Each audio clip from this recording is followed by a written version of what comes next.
Okay, this is how you go into VAUTO and actually look at SRPs in VDP. First of all, selecting your store up here.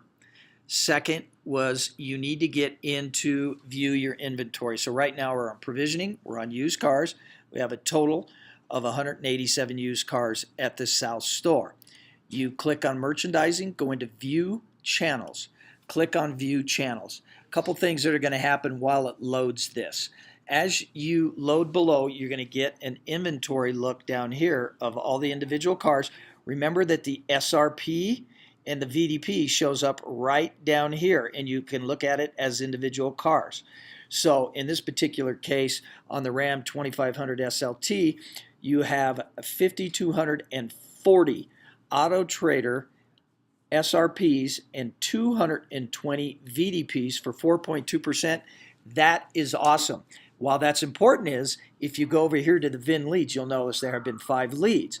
When you cursor down and look for something that has lesser value, and let's say we go down here to a 2.3%, you see it's only resulted in 1. So the number is above 2.5%. That's where you want to be. Now, as you can see up here, this is the site summary. This is where we want to get to. If you want to know what a projected SRP and a VDP is, you can cursor over this and it'll give you a brief description. Again, this is month-to-date information.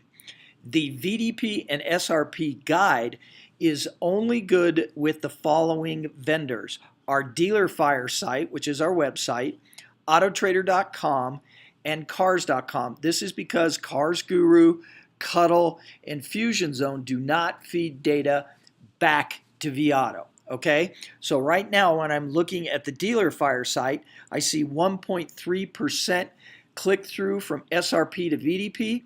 I see 23,000 plus SRPs, 309 VDPs, and then so on and so forth. You can see, interestingly enough, that Cars.com and AutoTrader generate roughly the same amount of traffic. This is why you can look to the cost of generating that traffic as an issue. Okay, if you want to look at a real quick look at definitions as well, you can always go up to this SRP VDP page, and this will give you some brief descriptions on those two as well. Now back to this. We go into the dealer fire site. We're going to click on this.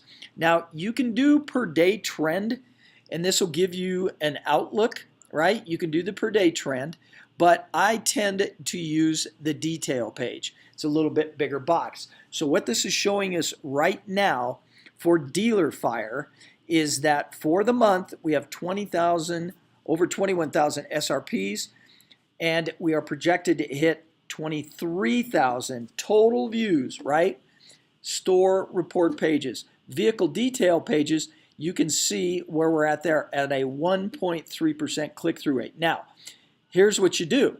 You go look at where the seasonality of the business or inventory or pricing strategy has created opportunities on SRP as well as VDP. And you can walk through this as you curse over theirs.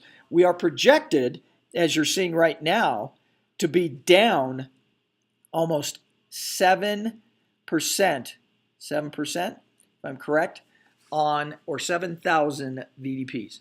Big issue, big issue, big issue, big issue. So you can always click on this site to see it as well. It's showing that right now. If you want to see the vehicle detail page data, you can look at that as well. It's been a slow, steady path down on the Chevy South store in VDPs. That's not a good trend. If we go over here to the Auto Trader, I'm going to hit details again. It's going to bring it up. Auto Trader's a little bit different. Okay, so we've got a 2% click-through rate here, and you can see the VDP ratio on third-party vendors much higher. But it is down. You can see it's definitely down month over month. And then finally we'll go to cars.com, we'll hit details, and this again shows you that cars.com really is a big performer in this market. And this is how you look at VDPs by store.